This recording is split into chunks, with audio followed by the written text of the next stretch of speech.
Audio connect नहीं जाता। हमने तो मंगलाचरण वगैरह सब कर लिया। चलो सुनो।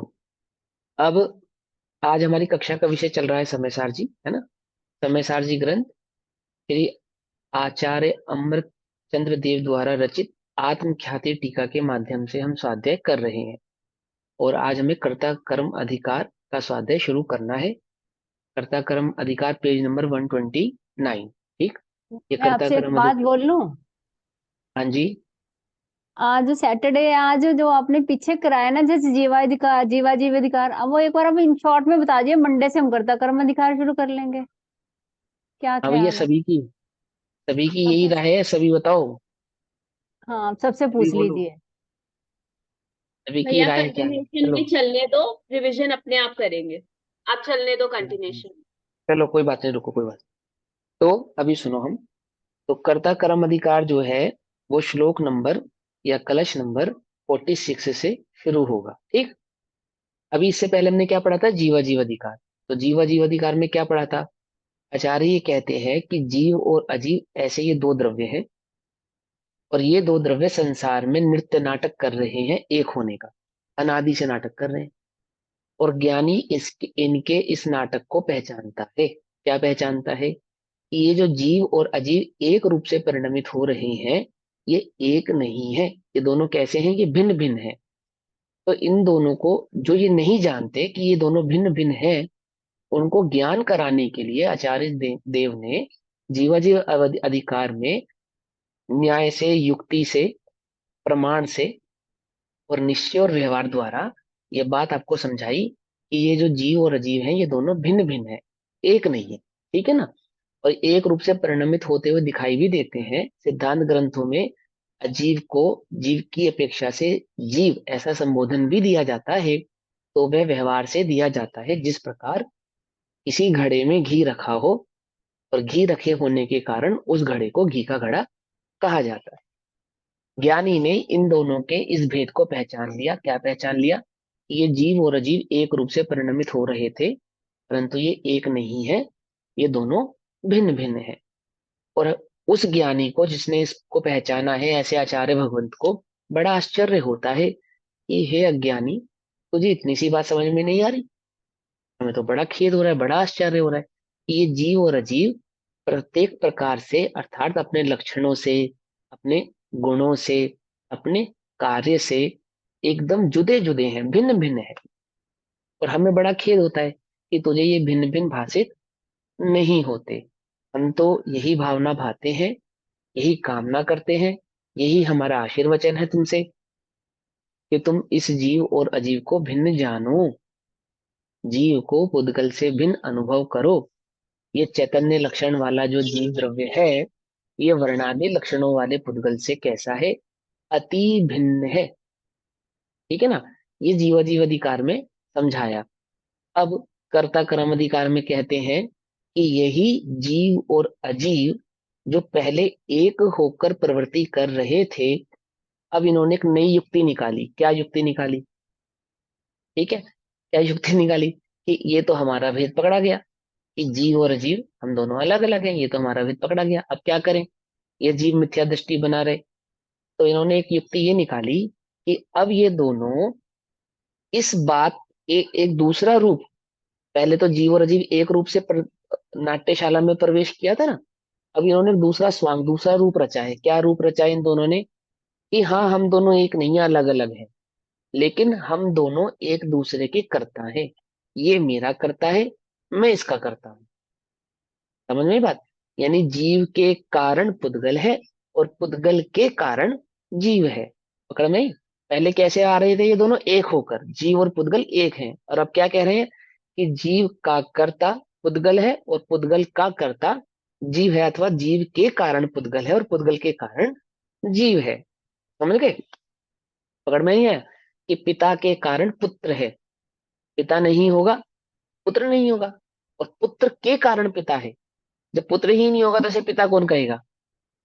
समझे नहीं समझे।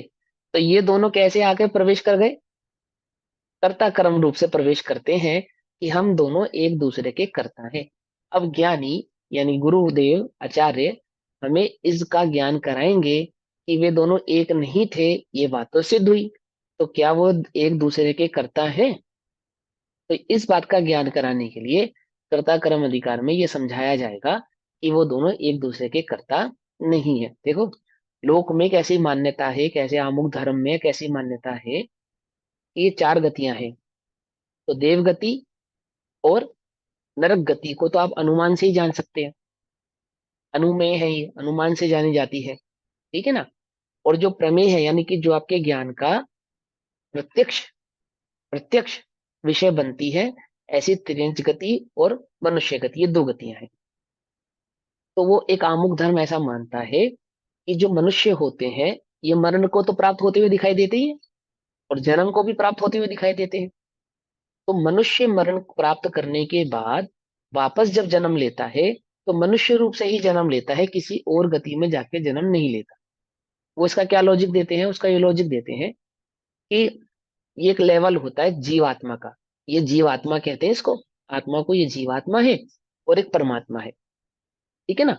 तो जो जीवात्मा होती है, इसका एक लेवल होता है, और ये जितने जितने लेवल को पार कर देता है, उसको उतने लेवल दोबारा पार नहीं करने पड़ते। उसकी कहानी जिस लेवल को वो पार कर चुका है वहीं से शुरू होती है। फॉर एग्जाम्पल, कि कोई त्रियंच है, तो वो एक आमुख प्रयास करके त्रियंच गति से मनुष्य गति में आया, तो अब जब तक वह मनुष्य गति को पार नहीं करेगा, तब तक जितनी बार भी संसार में जन्म मरण करेगा, मनुष्य रूप से ही करेगा।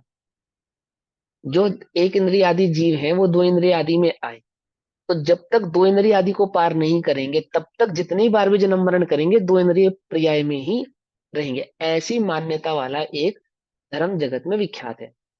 तो क्या मानता है वो, ये मानता है कि जीव मर के जब नेक्स्ट टाइम जन्म लेगा, तो क्या होगा कि मनुष्य से मरने के बाद मनुष्य रूप में ही जन्म लेगा। जैसे उदाहरण के तौर पे, कि आम की गुठली से आम का ही उपज होता है, जामुन की गुठली से जामुन का ही उपज होता है, ये उसका उदाहरण है। तो वो क्या भूल कर रहे हैं, वो ये भूल कर रहे हैं कि जीव को पुद्गल का कर्ता मानते हैं, अथवा पुद्गल को जीव का कर्ता मानते हैं। उनका कहने का मतलब ये हुआ कि आत्मा तो हो गया फल, और शरीर हो गई गुठली। तो शरीर रूपी गुठली का जो आपने बोया है ना, शरीर रूपी गुठली, इस गुठली से जो जन्म लेगा मरण के बाद पश्चात, तो वापस से ही आम की गुठली से आम पैदा हो रहा है ना, ऐसे मनुष्य रूपी गुठली से मनुष्य का ही जन्म हो रहा है। कुछ पकड़ में आ रही बात, नहीं समझ में आ रही है, थोड़ा तर्क समझ में आ रहा है ना। हाँ। तो क्या भूल कर रहे हैं वो, कि देह को लेवल को जो पार किया है, यानी मनुष्य गति रूप जो आया है, इसका कर्ता आत्मा है, और आत्मा मनुष्य हो गया। दोनों गुठली तभी तो बनेगी, गुठली आम की गुठली से आम पैदा हो रहा है, यानी कि मनुष्य को, आत्मा को मनुष्य रूपी गुठली मानना पड़ेगा, जिससे जन्म लेने वाला नेक्स्ट वो मनुष्य रूप में ही रहेगा। पकड़ में ही बात, नहीं पकड़ में, पॉइंट समझ में आया, तर्क समझ में आया। हाँ। तो अब वो ऐसी भूल मिटाने के लिए, ये तो बहुत मोटी भूल है, सूक्ष्म भूल क्या है, कि जीव वर्णादिक वर्णादिक मेरे नहीं, मैं वर्णादिक नहीं, इसको, इस मान्यता को समझने के बाद दूसरी मान्यता में अटक गया। क्या, कि भले ही वर्णादिक मेरे नहीं है, क्रोधादिक भाव मेरे नहीं है, मोहादिक भाव मेरे नहीं है, परंतु मैं इनका करता तो हूं। मैं नहीं करूंगा तो कौन करेगा? ये क्रोधादिक भावों का कर्ता मैं हूँ, ये चार गति 84 लाख योनियों का उपजाने वाला मैं हूँ। आठ कर्मादि वर्गणाओं को मैं अपने अनुसार परिणमित कराता हूँ, अथवा आठ कर्मादि वर्गणाएं मुझे अपने अनुसार परिणमित कराती हैं, क्रोधादि कषाय आदि मुझे अपने अनुसार परिणमित कराती हैं। इस प्रकार जीव और कर्म एक दूसरे के क्या बन गए, कर्ता बन गए, ठीक है ना। या यूं कहो जीव और पुद्गल, क्योंकि कर्म किसकी जाति के हैं, पुद्गल की जाति के, वो तो पुद्गल का एक भेद है ना कर्म। ये दोनों एक दूसरे के क्या बनकर बैठे हैं, कर्ता बन के बैठे हैं। अभी दोनों कैसे बैठे थे, एक होकर बैठे थे, अब दोनों क्या बनकर बैठे हैं, कर्ता बन के बैठे हैं। तो इनके ये जो कर्तापने का जो भाव है, इसको दूर करने के लिए अधिकार नंबर 2, कर्ता कर्म अधिकार, हम शुरू करेंगे पेज नंबर 129 से। ठीक है, हो गया भाई, दोनों सवालों का हल हो गया ना। आपको वो रिवीजन होना था, रिवीजन भी हो गया, और हमारा भी एक बार रिवाइज हो गया। अब से शुरू कर। तो कलश नंबर 46, कलश नंबर 46 सभी को याद है ना, मंदाक्रांता, है ना, याद है। हाँ, 17 वर्ण होते हैं, 4 6 7 की युति के साथ इसको पढ़ते हैं। पढ़ेगा कोई, ट्राई करेगा? मैं पढ़ूं? मैंने ट्राई हाँ, किया था। बहुत बढ़िया। पढ़ो। जागा एक जीव तो जागा। अभी गरिमा दीदी पढ़ रही थी बस। पढ़ो वही पढ़ो। एकः कर्ता चिदहमिमे कर्म को पादयोमि इत्यज्ञानं शमयदभितः कर्तकर्म प्रवृत्तिं ज्ञानज्योतिः स्फुरति परमो दातमत्यन्तधीरं साक्षात् कुर्वन् निरुपधि पृथग द्रव्यनिर्भासि विश्वम्। बहुत बढ़िया, वेरी गुड। बहुत बढ़िया पढ़ा है ना। सभी ट्राई करो, सभी सीख जाओगे, कोई मुश्किल नहीं है।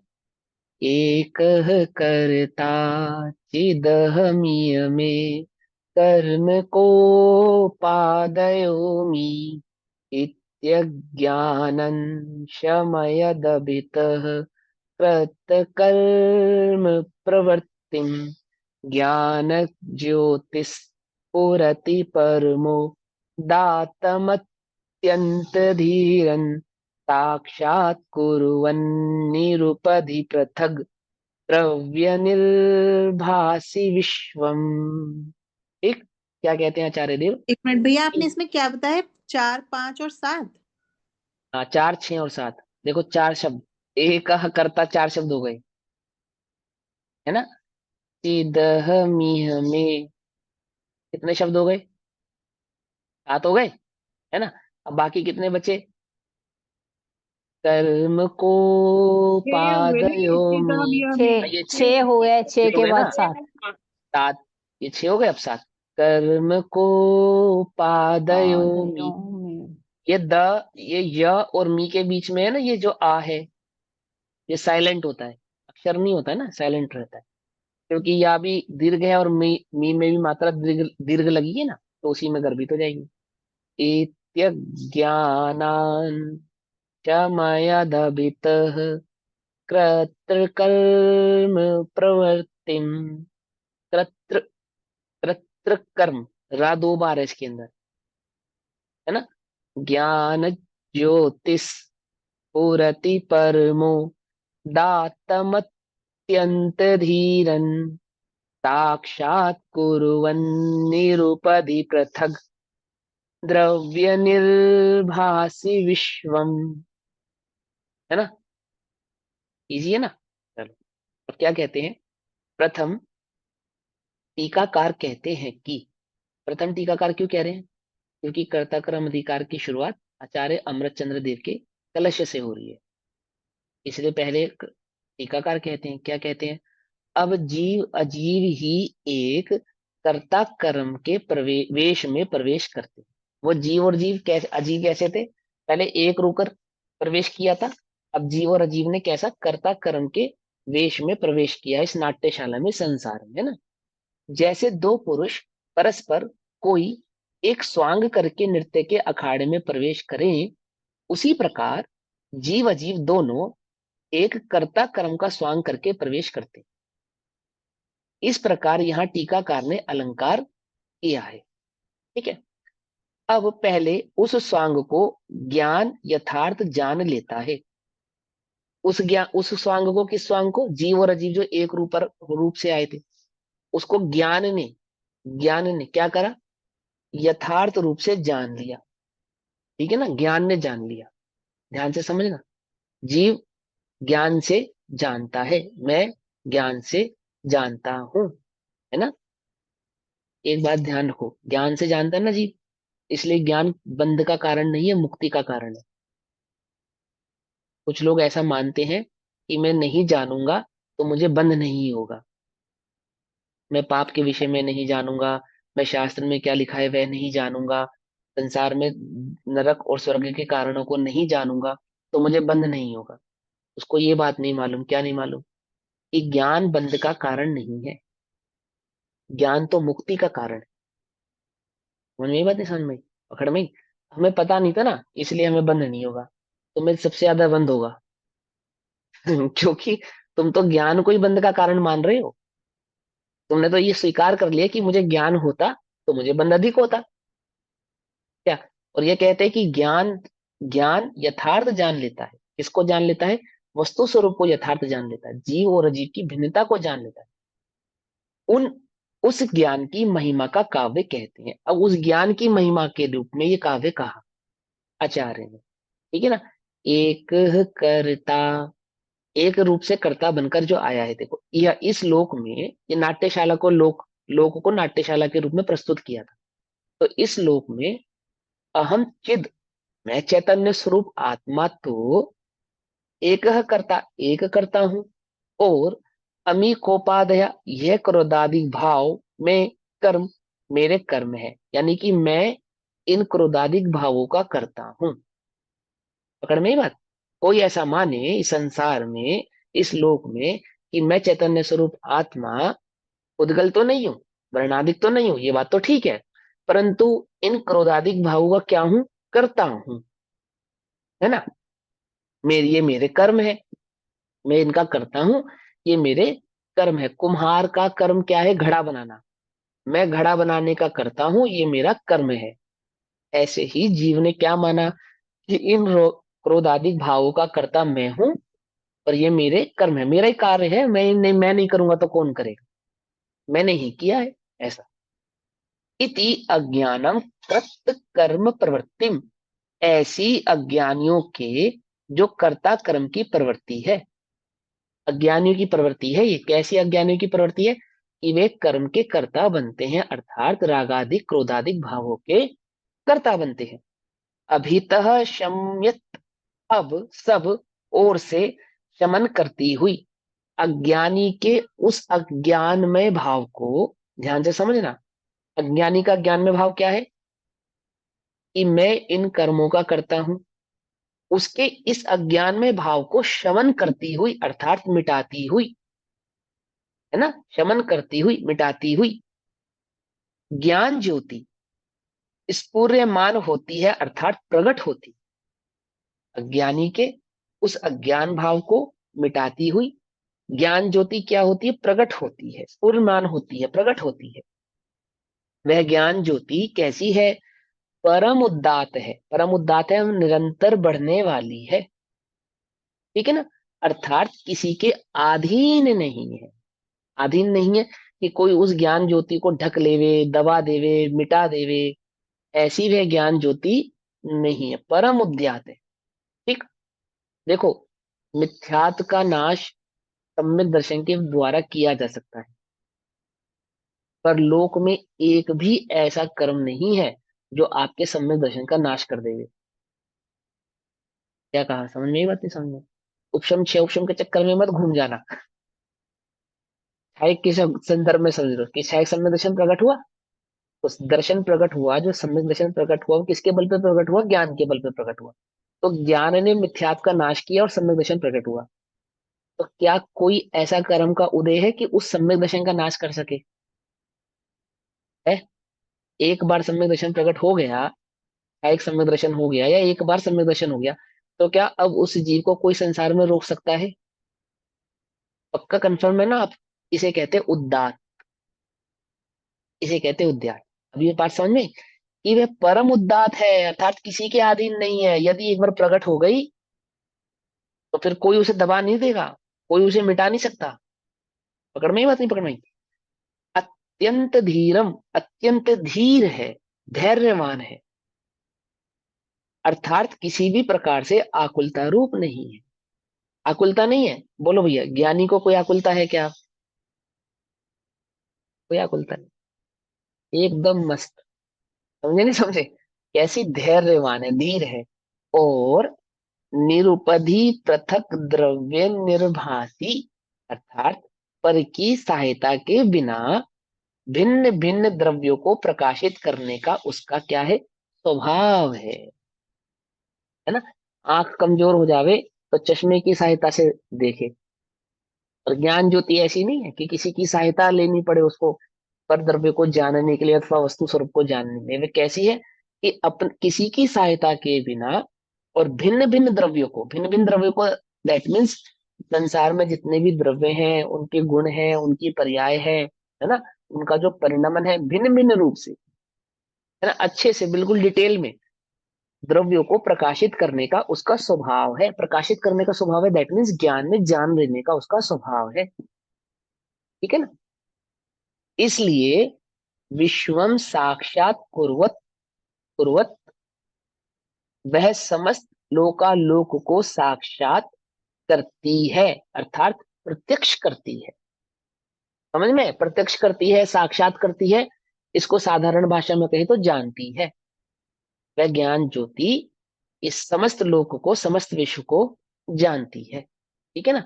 और वह कैसी है कि उदित होती हुई, स्फूर्यमान, और उस अज्ञान का क्या करने वाली है, शमन करने वाली है। किस अज्ञान का, कि वह अज्ञान जो जीव और कर्म को कर्ता कर्म के स्वरूप में जानता है, उस अज्ञान का क्या करने वाली है, नाश करने वाली है। पकड़ में आ गई बात, कंफ्यूजन तो नहीं ना, आसानी से समझ में आ गया ना। हाँ, एक करता। लास्ट वाली लास्ट हाँ बोलो वाली बोलो। लाइन एक बार क्लियर करना।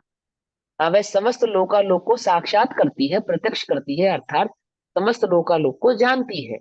केवल ज्ञान है ना, केवल ज्ञान, वो क्या करता है, समस्त लोकालोक को जानता है। कैसे जानता है, कैसे जानता है, ज्ञान ज्ञान से। से जानता है, ज्ञान से जानता है ना। तो समस्त लोकालोक को प्रत्यक्ष करती है, अर्थात उसको साक्षात करती है। इसका क्या अर्थ है, कि समस्त लोकालोक को जानता है। कैसे जानता है, भिन्न जानता है, भिन्न भिन्न रूप से जानता है, उसके सम्यक स्वरूप को जानता है, उसको द्रव्य गुण पर्याय के साथ जानता है, और उसमें कर्ता कर्म आदि का भेद ऐसी अशुद्धता रहित होकर जानता है। समझ में नहीं, उसमें किसी प्रकार की अशुद्धि नहीं है उसके जानने में, शुद्ध रूप से, शुद्ध नीति से, शुद्ध रीति से जानता है। पकड़ में बात। देखो, जब हम कहते हैं ना ज्ञान शुद्ध, शुद्ध के दो अर्थ होते हैं। शुद्ध के दो अर्थ होते हैं। पहला शुद्ध का अर्थ क्या होता है, कि आत्मा अपने को जानता है, इसको शुद्ध कहते हैं। और दूसरा, ज्ञान संपूर्ण रूप से समस्त द्रव्य को, समस्त गुणों को, समस्त पर्यायों को जानता है, केवल ज्ञान, उसे शुद्ध कहते हैं। यानी उसकी पूर्णता को भी शुद्ध कहते हैं, और उसके गुण को भी शुद्ध कहते हैं। दो बातें समझ में ही बात। स्वपर प्रकाशक होने से स्व को जानता है, इसलिए भी शुद्ध है, स्वपर को जानता है, और पूर्ण है इसलिए भी शुद्ध है। यदि वे ज्ञान पूर्ण नहीं है तो शुद्ध नहीं है। लेकिन किस अपेक्षा से उसको शुद्ध कहते हैं, कि वह स्वयं को जानता है, इस अपेक्षा से उसको शुद्ध कहते हैं।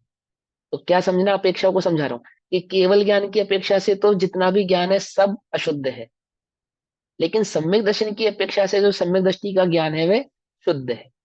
अंतर समझ में आया, कि ज्ञान में स्वरूप को जानना यह शुद्धता एक बात, और ज्ञान का पूर्ण हो जाना ये शुद्धता दो बात।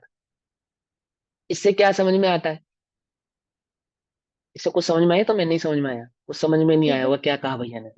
शुद्धता ही केवल प्रकट हो ज्ञान गया का ना उसके शुद्ध अंदर। कैसे हुआ? विख्यातम का भाव हो गया, सुनो सुनो, सम्यक ऐसा दर्शन नहीं, प्रकट हो गया।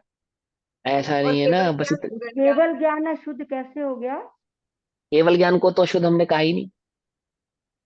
हमने कहा कि केवल ज्ञान पूर्ण है, तो मात्र केवल ज्ञान ही शुद्ध है, बाकी जितना भी ज्ञान है वो अशुद्ध है। एक बात। दूसरी बात, कि अपूर्ण होने पर भी आत्मा को जानता है, इसलिए शुद्ध है। पकड़ में बात, इसलिए सम्यक लास्ट दृष्टि वाली आदि बात के नहीं ज्ञान। समझ आ रही है आपने क्या बोला है। मतलब बता तो जितना रहे ज्ञान हैं। आत्मा को जानता है सिर्फ वही शुद्ध है, इसका ये सुनो मतलब सुनो हुआ। सुनो, सुनो सुनो सुनो, इसका ये मतलब नहीं है। तो थोड़ा सा ये, स्लोली और स्लोली। सुनो ना, सुनो सुनो ना। समझाऊंगा, ध्यान से समझना। देखो, ये बात क्या ना, ये न्याय है, ये न्याय समझ में आएगा ना तो बहुत कुछ समझ में आएगा।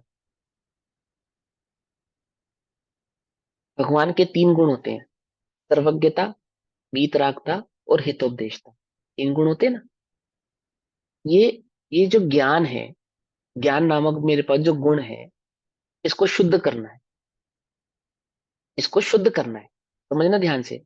अब अब इसमें तीन प्रक्रिया को समझना जाए पड़ेगा। सबसे पहली बात, क्या ज्ञान अशुद्ध है? तो आचार्य कह रहे हैं कि ज्ञान तो कभी अशुद्ध नहीं हो सकता, ज्ञान तो मात्र ज्ञान ही है, ज्ञान तो मात्र ज्ञान ही है। परंतु यह ज्ञान मैं ज्ञान हूं ऐसा नहीं जानता, इसलिए अशुद्ध है। पकड़ में आई बात, नहीं पकड़ में? समझ में आया? अब समझ में आया ये बात, पहला पॉइंट समझ में आया, कि समझ में ज्ञान आया। है, इसको शुद्ध करना है। तो क्या ज्ञान शुद्ध किया जा सकता है? यानी कि तुम मानते हो कि ज्ञान के अंदर अशुद्धि ने प्रवेश कर लिया कि नहीं ज्ञान किया? शुद्धि है। हाँ, तो तुम ज्ञान के स्वभाव को नहीं जानते ना, ज्ञान स्वभावी आत्मा हूं ऐसा नहीं जानते, इसको हम अशुद्धि कह रहे थे।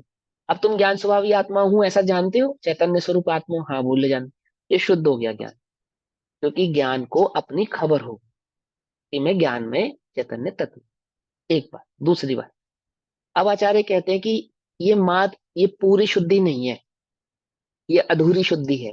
बोले पूरी शुद्धि क्या होगी? बोले पूरी शुद्धि तो केवल ज्ञान कहलाएगी।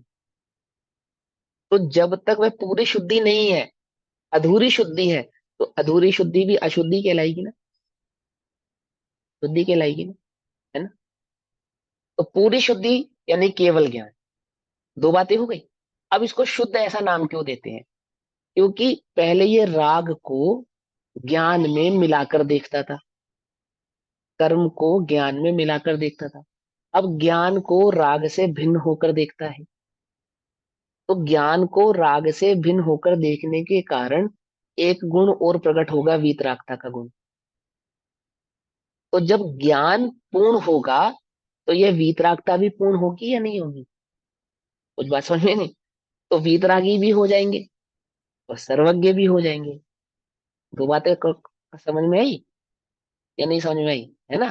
तो शुद्ध तभी कहलाएंगे, सर्वज्ञ हुए बिना शुद्ध नहीं हो सकते, और सर्वज्ञ हुए बिना शुद्ध नहीं हो सकते। इसी प्रकार से वीतरागी हुए बिना भी शुद्ध नहीं हो सकते। यानी क्या कह रहे हैं कि वह सर्वज्ञ मात्र अकेला सर्वज्ञपना नहीं है, उसमें वीतरागीपना भी गर्भित है, क्योंकि वो दो को मिलाकर जानता था ना। अब दोनों को प्रत्यक्ष भिन्न जानता है।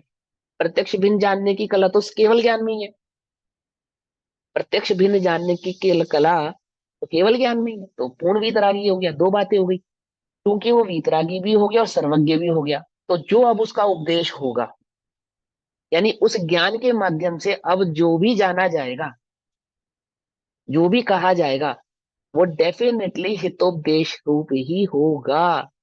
अहित का उपदेश हो ही नहीं सकता, क्योंकि हितोपदेश होने के लिए दो चीजें जरूरी हैं, एक सर्वज्ञता यानी कि पूर्ण ज्ञानता, और एक वीतरागता। क्योंकि दो ही सूरतों में आप गलत उच्चारण कर सकते हो, या तो आप नहीं जानते हो और या तो आप रागी द्वेषी हो।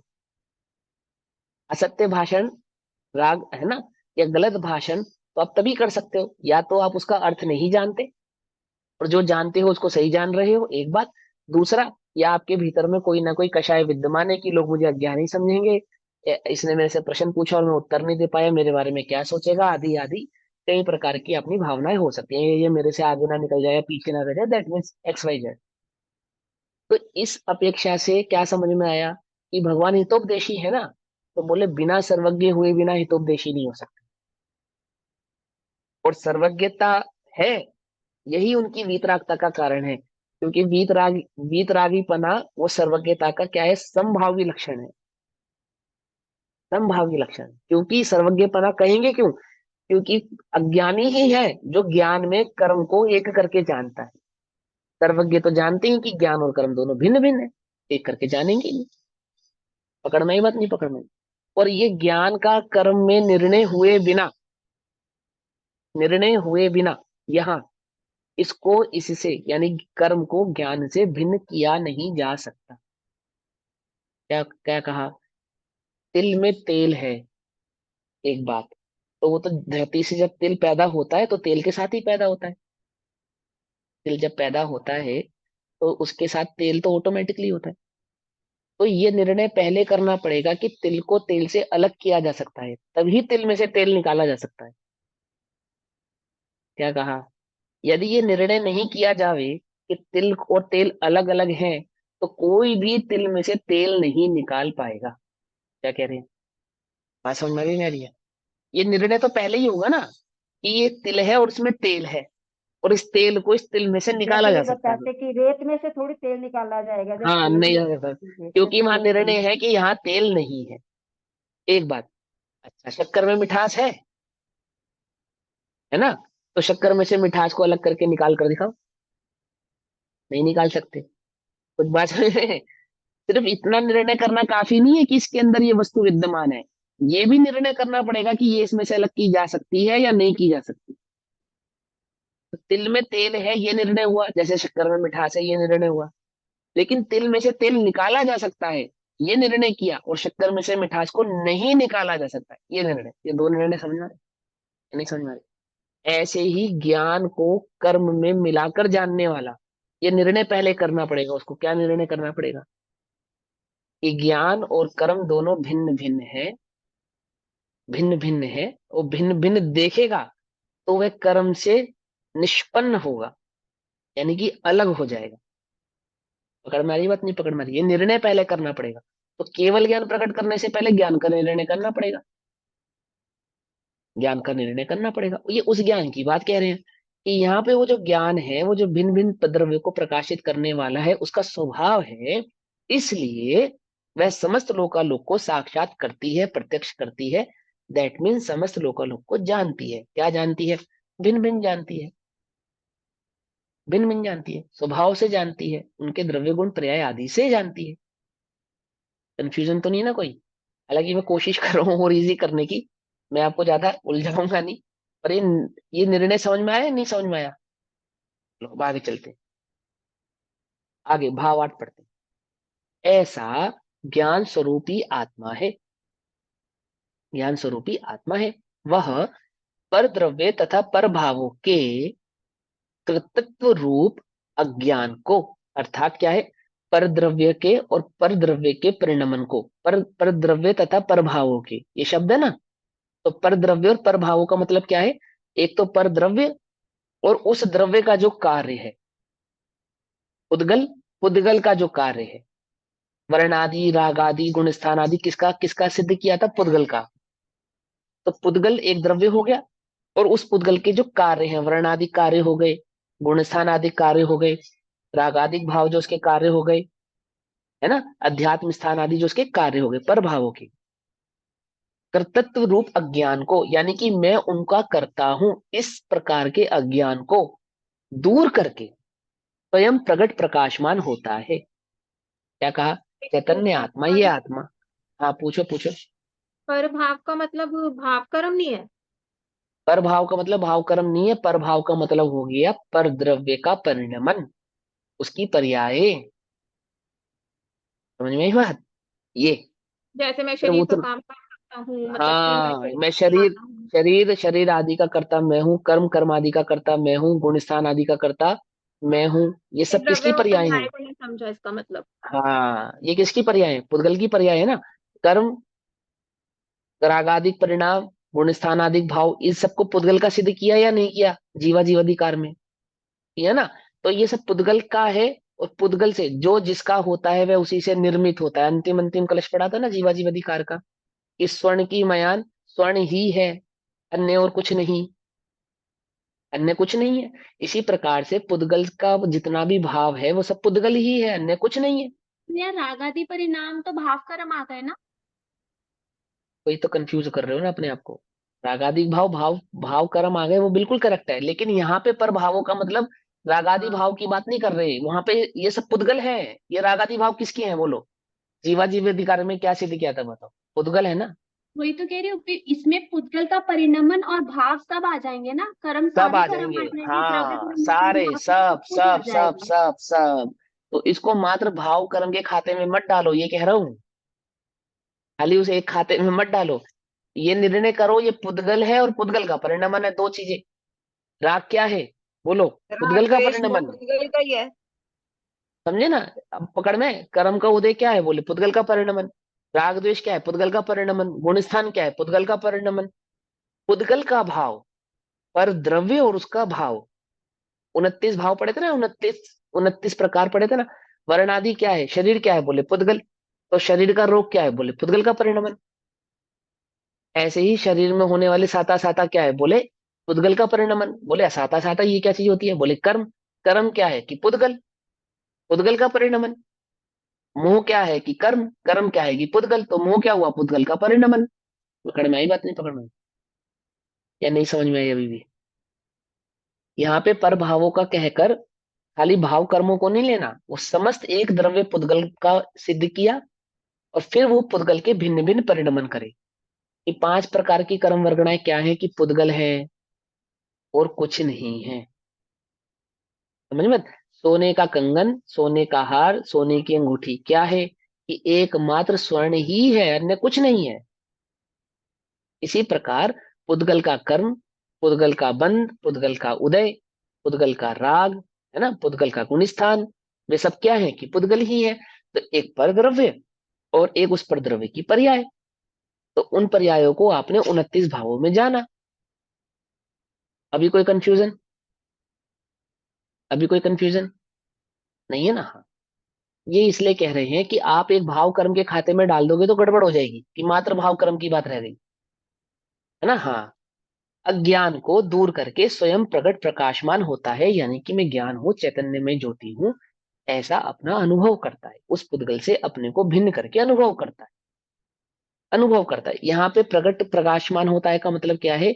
कि अभी वह मैं चैतन्य हूं ऐसा ना अपने को प्रकट है ना प्रकाशमान है, दैट मीन्स अपने ज्ञान का विषय नहीं है। और यह निर्णय करने के बाद वह आत्मा अपने ही ज्ञान का क्या बन जाता है? विषय बन जाता है। मैं आत्मा हूं, इसका निर्णय हो जाता है, इसका अनुभव हो जाता है। तो प्रकट प्रकाशमान होता है, दैट मीन्स अनुभव होता है। समझ में आई बात? नहीं समझ में आई? या नहीं समझ में आई? मतलब इन अभी शॉर्ट ये जो एक आपने बार रिपीट बताया, कर ये दो। पिछली वाली गाथा का कंक्लूजन है। जो पीछे हमने रिपीट जीवा कर जी किया उसका कंक्लूजन समझ लिए ये। ना कंक्लूजन के रूप में समझ लो, हाँ, ये लेकिन ये कर्ता बस कर्म वही। के संदर्भ में समझा रहे हैं, ठीक है ना? ठीक है। कर्ता कर्म के संदर्भ में। चलने दीदी, समझ में आ रहा है या नहीं समझ में आ रहा? सभी को समझ में आ रहा है? किसी को आ नहीं रहा है। समझ में आया तो यहीं पे क्लियर कर लो। क्यों कर लो? एक बार ये, रिपीट कर दो तो बोला हाँ, था ये लास्ट में। शुरुआती भाव, ये शुरुआती भाव समझ में आएगा ना, तो आगे और अच्छे से क्लियर होगा। ठीक है ना? समझ तो आ थोड़ा गया। लेवल, अब अधिकार दूसरा हुआ तो लेवल भी थोड़ा सा बढ़ेगा ना है ना? अभी तक तो बस आसान आसान लग शॉर्ट रहा में था। यही बताना चाह रहे हैं ना, जो आपने इस लाइन का अर्थ बताया कि परद्रव्य जो ये जितने भी पुद्गल की पर्याय है वो उसको अपना कर्ता मानता है। ये जो जीव है, जो मैं हाँ, आत्मा हूँ, उसे बस अज्ञानी। अपना कर्ता, अज्ञानी। हाँ, बस ये अज्ञानी यहाँ इसको पे ये कर्ता मानता है। मिसलीड हो रही है, कर्ता और हाँ, भोक्ता। हाँ, कर्ता भोक्ता, कर्ता कर्म अधिकार में कर्ता भोक्ता सारे गर्भित हैं वो तो, क्योंकि जब कर्ता बनेगा तो भोक्ता भी बन जाएगा। ऑब्वियस सी बात है। ठीक है ना? ऐसा देखो, फिर से पढ़ता हूं भावार्थ को एक बार साधारण रूप से। ऐसा ज्ञान स्वरूप आत्मा है। कैसा ज्ञान स्वरूप आत्मा है?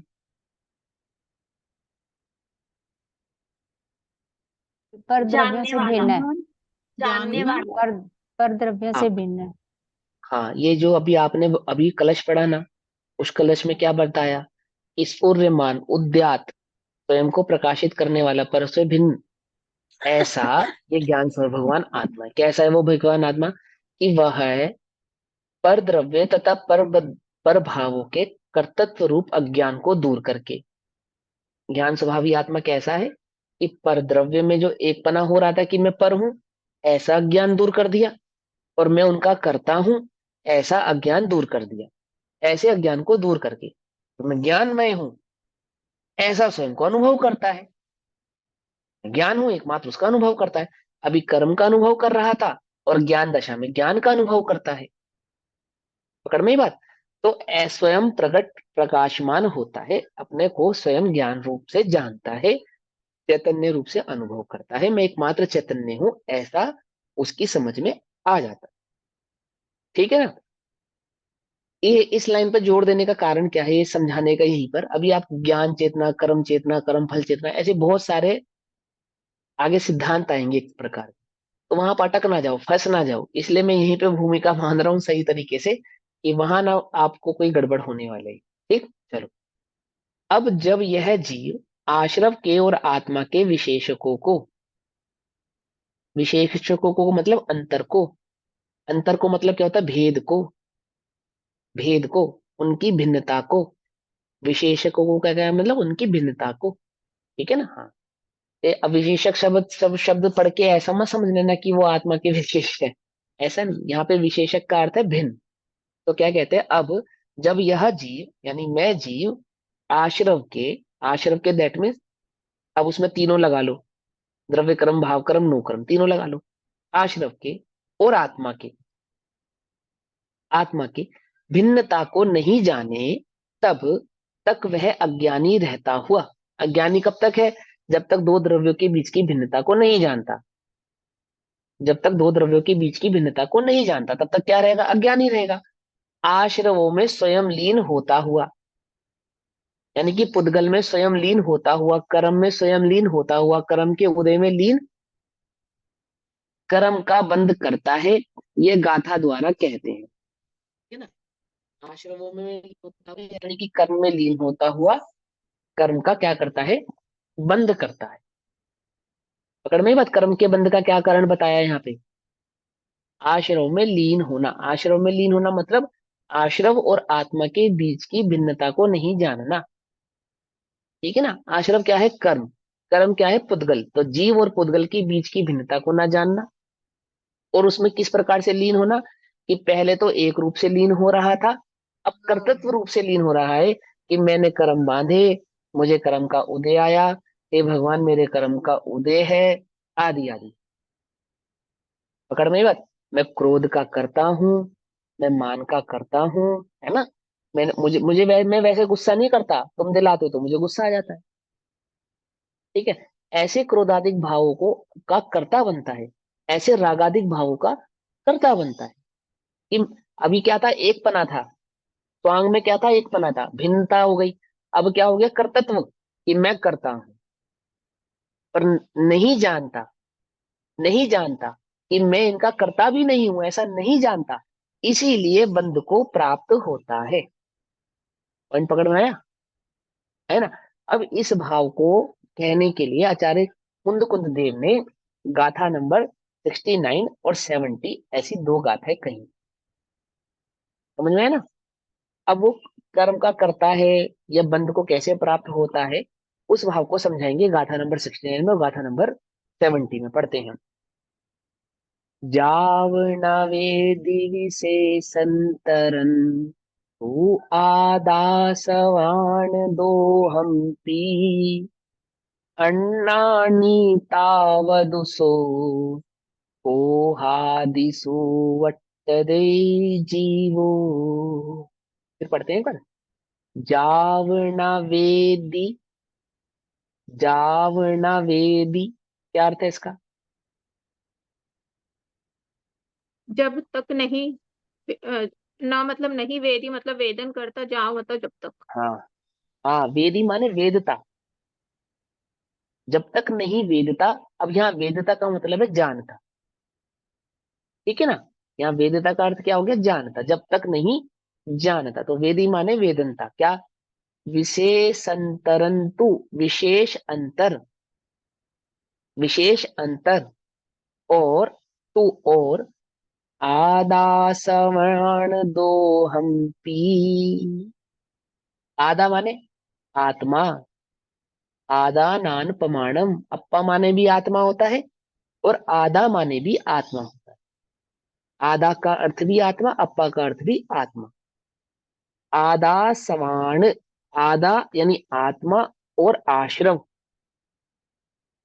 समान आश्रव, दो हम दोनों, पी माने के, क्या कहते हैं, जब तक नहीं वेदता, नहीं जानता विशेष अंतर को आत्मा और आश्रव की, इन दोनों के।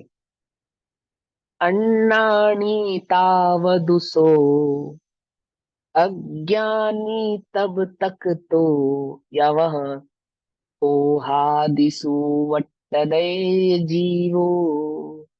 ओहादिसु क्रोधादिक, क्रोधादिक आश्रव, सवाण है ना, तो सवाण और क्रोधादि के मिक्स होके क्या बन गए, कोहादिसो, क्रोधादिक आश्रवों को, आश्रवों में, वट्टदे, वट्टदे परवर्तते, परवर्तते, परवर्तता है यह जीव। क्या कहते हैं, जब तक जीव आश्रव और आत्मा के भेद को नहीं जानता तब तक क्रोधादिक आश्रव भावों में प्रवृत्ति करता है, प्रवर्तता है, ठीक है ना। जावना वेदि विशेषंतरन तू आदासवाण दोहम पी अन्नानि तावदुसो कोहादिसो वट्टदे जीवो। आगे, कोहादिसु वट्टन्तस् तस् कम्मस्त संचो होदी। जीवस्येवं बन्धौ भणिदो खलु सव्वदर्शिः। क्या कहते हैं? कोहादिषु वट्टन्तस्य। ऊपर वट्टत देगा अर्थ क्या था? प्रवृत्ति करता है। तो नीचे क्या हो जाएगा? कोहादिषु अर्थात क्रोधादिक आश्रमों में, वट्टन्तस्य वर्तते हुए, उसमें वर्तते हुए, तस्य माने उसमें, उसमें तस्य, उसमें वर्तते हुए, तस्य यानी उसके, अब अलग तस्य लिखा ना, उसके कमस्य अर्थात कर्मों का संचय, संचय होता है। किसके? किसके संचय होता है? क्रोधादिक आश्रमों में वर्तते हुए उसके कर्मों का संचय होता है, अर्थात जीव के, जीव के कर्मों का संचय होता है, अर्थात जीव कर्मों से बंधता है। आगे, जीवस्य से सम, जीवस्य सेवम बंधौ, जीव के सेवम उससे, बंधो यानी बंध, भणिदो अर्थात कहा है। श्रुत केवली भणिदम, श्रुत केवली कहते हैं, भणिदो अर्थात कहते हैं, कलो निश्चय से। कौन कहता है? सर्वदर्शी ही, सर्वज्ञ देव कहते हैं, सर्वदर्शी सर्वज्ञ देव है ना, सर्वदर्शी ही जो सब जानते हैं, ऐसे सर्वज्ञ देव कहते हैं। रे आत्म आश्रव का जहां तक भेद जीव जाने नहीं, क्रोधादि में स्थिति होई है, अज्ञानी ऐसे जीव की, है ना। क्रोधादिक का कर्ता कब बनता है जीव? क्रोधादिक में स्थित कब होता है जीव? जब वह आश्रव और आत्मा के भेद को नहीं जानता, जीव और पुद्गल के भेद को नहीं जानता। जीव वर्तता क्रोधादि में, तब कर्म संचय होए है, सर्वज्ञ ने निश्चय कहा, यो बंद होता जीव के, है? उसके बंद होने का कारण क्या है? सर्वज्ञ भगवान ने क्या कहा है? कि ये इन दोनों की भिन्नता को नहीं जान रहा है, यही इसके कर्म संचय अर्थात कर्म बंध का एकमात्र कारण है। निश्चय यानी एकमात्र कारण है। अज्ञान, अज्ञान ही बंध का एकमात्र कारण है। तो ज्ञान ही एकमात्र मुक्ति का कारण हुआ। हुआ या नहीं हुआ? इसलिए श्रमण कौन है? कि जिनका समस्त श्रम एकमात्र न अर्थात ज्ञान के लिए है। नाण श्रमण, समझे ना, जिनका समस्त श्रम एकमात्र ज्ञान के लिए, क्योंकि ज्ञान ही मुक्ति का कारण है, अज्ञान ही बंध का कारण है? गाथार्थ, जीव, जीव यावत जब तक, अज्ञान क्या है? अज्ञान किसे कहा? ये दो द्रव्यों के बीच की भिन्नता को ना पहचानना और उनका कर्ता बनना, ये अज्ञान है। ठीक, तो अब उस अज्ञान को दूर करने के लिए उस अज्ञान की पहचान करा रहे हैं यहाँ पे। क्या है तेरा अज्ञान? कि वे जो तू नहीं है, वे वर्णादिक भाव क्रोधादिक भाव जो तेरे नहीं है, तो उनका क्या बन रहा है? कर्ता बन रहा है, उनमें प्रवृत्ति कर रहा है। किस रूप से प्रवृत्ति कर रहा है? ये मैं है, ये मैं हूं, ये मेरे हैं, ये मेरे पहले भी थे, ये मेरे आगे भी होंगे, मैं इनका पहले भी था, ये मेरे पहले भी थे, ये सब मेरे आज हैं और ये मेरे आगे भी होंगे। याद आ गया है ना? अज्ञान। अभी सुनो, जीव, जीव यावत यानी जब तक, आत्माश्रवयोदयो अपितु अर्थात आत्मा और आश्रव इन दोनों के विशेषांतरम अंतर और भेद को, इन दोनों के विशेष अंतर और भेद को, इन दोनों की भिन्नता को ना वेत्ती, न ही जानता, तावत यानी तब तक, सह वह अज्ञानी रहता हुआ, क्या है अज्ञान इसका?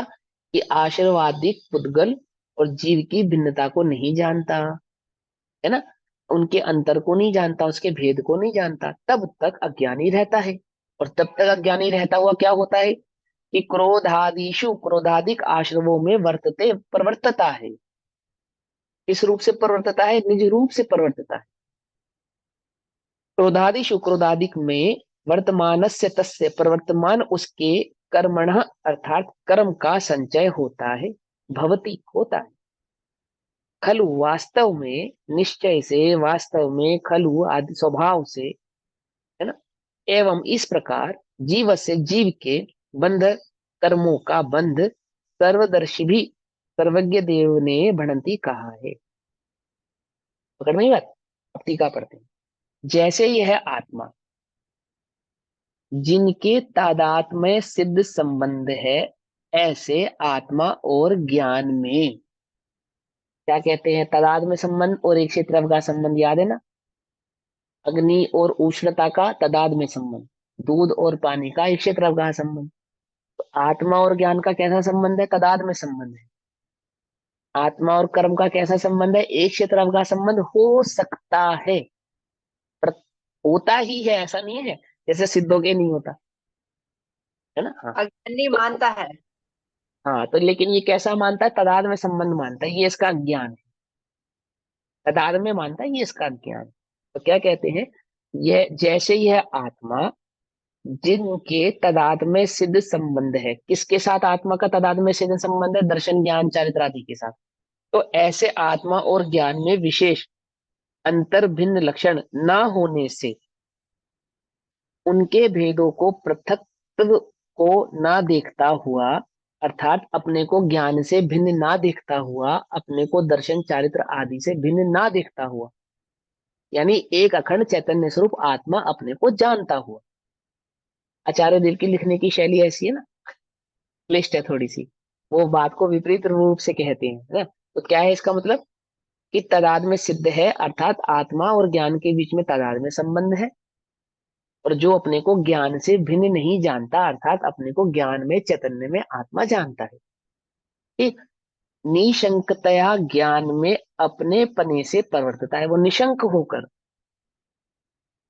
होकर ज्ञान में प्रवृत्ति करता है। क्यों? तादाद में संबंध है ना, कभी भिन्न नहीं हो सकते। जैसे जैसे शक्कर से मिठास को भिन्न नहीं किया जा सकता, जैसे अग्नि से उष्णता को भिन्न नहीं किया जा सकता, ऐसे ही इस चैतन्य से ज्ञान को भिन्न नहीं किया जा सकता।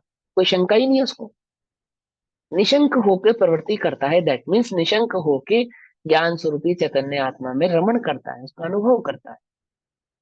मैं चैतन्य स्वरूपी, ज्ञान स्वरूपी आत्मा हूँ, इस ज्ञान का क्या नहीं हो सकता? कभी अभाव नहीं हो सकता, कोई इसे मेरे से छीन नहीं सकता, कोई इसको मिटा नहीं सकता, है ना, इसका कभी नाश नहीं हो सकता।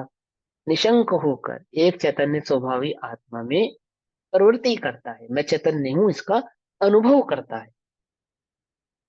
और वहां ज्ञान में अपने पने से परिवर्तता हुआ वह ज्ञान क्रिया का स्वभाव भूत होने से निषेध नहीं किया गया है। इसलिए क्या कहा? ज्ञान स्वरूप इसका अर्थ क्या है? देखो, ज्ञान क्रिया का क्या है? यानी स्वपर प्रकाशक। ज्ञान क्या करता है? जानता है, निज को भी जानता है और पर को भी जानता है। तो ज्ञान क्रिया का यानी कि जानने मात्र का, ज्ञान क्रिया का दैट मीन्स जानने मात्र का। स्वभाव भूत, कैसा स्वभाव है? जानना। ज्ञान का स्वभाव क्या है? जानना, है ना। तो जानने रूप स्वभाव होने से निषेध नहीं किया गया है, इसलिए कि मुझे ये नहीं जानना, मुझे ये नहीं जानना, ऐसा कोई निषेध नहीं किया। जानने का निषेध नहीं किया, क्योंकि ज्ञान का स्वभाव ही जानना है। ऐसा ज्ञान में जो व्याप्त है, तृप्त है, वो जानने का निषेध नहीं करते हुए, अरियंत भगवान क्या है जो नहीं जानते हैं? ये भगवान, आप तो इतने ज्ञानी हो, आपके ज्ञान में ना ये गंदी चीज झलकती हुई अच्छी नहीं लग रही। कोई शराब पीता हुआ, शराब पी के नाली में गिरता आपके ज्ञान में झलक रहा, अच्छा नहीं लग रहा, वो मत जानो आप।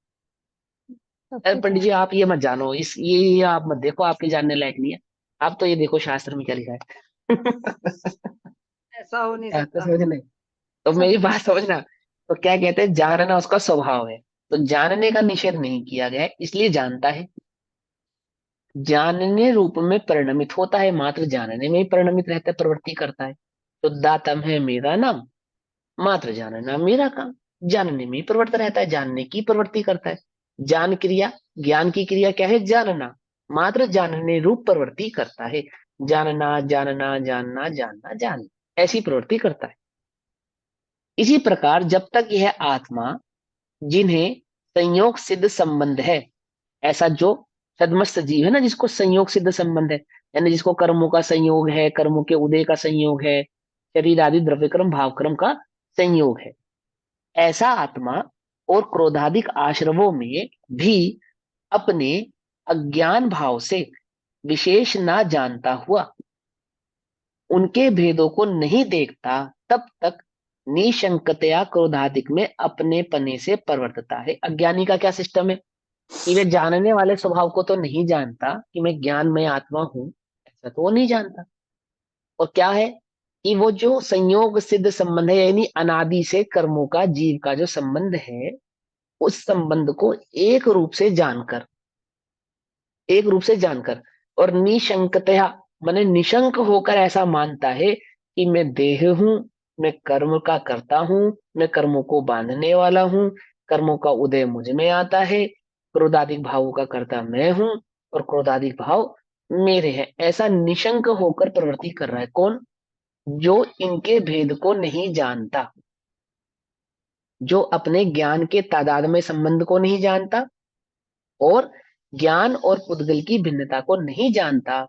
वो कैसे प्रवृत्ति कर रहा है कि वे क्रोध को अपना मानकर क्रोध रूप ही प्रवृत्ति कर रहा है, कर्म को अपना मानकर कर्म रूप ही प्रवृत्ति कर रहा है। ज्ञानी कैसी प्रवृत्ति कर रहे हैं कि कर्म आदि को ज्ञान से भिन्न जानकर मात्र ज्ञान में प्रवृत्ति कर रहे हैं, मात्र जानने रूप प्रवृत्ति कर रहे हैं। और अज्ञानी स्वयं जो अनादि का संबंध है, ऐसे देह और पुद्गल अथवा पुद्गल और जीव का, उस जीव और पुद्गल के संबंध को एक रूप से अनुभव करता हुआ कि मैं पुद्गल का करता हूं, पुद्गल मेरा करता है, मैं इसका बांधने वाला हूं, आदि आदि, इस प्रकार से वह प्रवृत्ति कर रहा है। और वहां क्रोधादिक में अपने पने से प्रवर्तता हुआ, वह यद्यपि क्रोधादिक क्रिया का प्रभावभूत होने से निषेध किया गया है, तथापि वह स्वभावभूत होने का उसे अध्यास होने से क्रोधादि रूप परिणमित होता है। और कैसे परिणमित हो रहा है कि सर्वज्ञ देव ने तो उसको क्रोधादिक भावों को जीव से भिन्न बताया है, सर्वज्ञ देव ने तो क्रोधादिक भावों को जीव से भिन्न बताया, ये बात तो वो जानता नहीं, ये बात तो वो जानता नहीं। और उन क्रोधादिक भावों में मैं हूं, ऐसे अध्यास पूर्वक, अध्यवसान पूर्वक प्रवृत्ति कर रहा है कि क्रोध को अपने से भिन्न ना जानकर उसके अध्यास रूप प्रवृत्ति कर रहा है कि यही मैं हूं। मानो जैसे किसी राजा के सर पे मुकुट है और मानी है, तो वो अपना मुकुट नहीं उतारता अपने सर से, तो कैसी प्रवृत्ति कर रहा है कि मुकुट को ही सर मान रहा है, मानो जन्म के समय मुकुट लेकर ही जन्मा हो, मुकुट को शरीर का ही अंग मान रहा है। क्या कह रहे हैं, क्या है उसके मान के अंदर कि वह मुकुट एक क्षण के लिए भी, मुकुट कोई हटाने की कोशिश करे तो ऐसा लगे कि मेरी गर्दन ही अलग कर देगा, तो मुकुट और सर के बीच के भेद को नहीं पहचान पा रहा। ऐसे ही अज्ञानी कैसी प्रवृत्ति कर रहा है कि अज्ञान अनादि से ज्ञान और कर्म जो कि भिन्न भिन्न है, जो कि भिन्न भिन्न है, उनको भिन्न ना जानकर एक रूप से उनकी प्रवृत्ति कर रहा है। भिन्न है कैसे जाना, ज्ञानी जानते हैं, सर्वज्ञ देव ने जाना है, भिन्न होकर सिद्धादि अवस्थाएं प्रकट हुई हैं, वे भिन्न है। ऐसे भिन्न स्वभाव को नहीं जानता और एक रूप से अध्यास यानी एक रूप होकर प्रवृत्ति कर रहा है। पकड़ में आ गई बात, परिणमित होता है। इतना हमने आज स्वाध्याय किया, अपना अभी समय हुआ, बाकी हम कल समझेंगे। तब तक सभी को जय जिनेन्द्र, ओम नमः सिद्धेभ्य। निज निधि निज में बताई, यह अनंत उपकार है, उसके लिए जिनवाणी माँ को वंदना शतबार। नमो अरिहंतारम, नमो सिद्ध।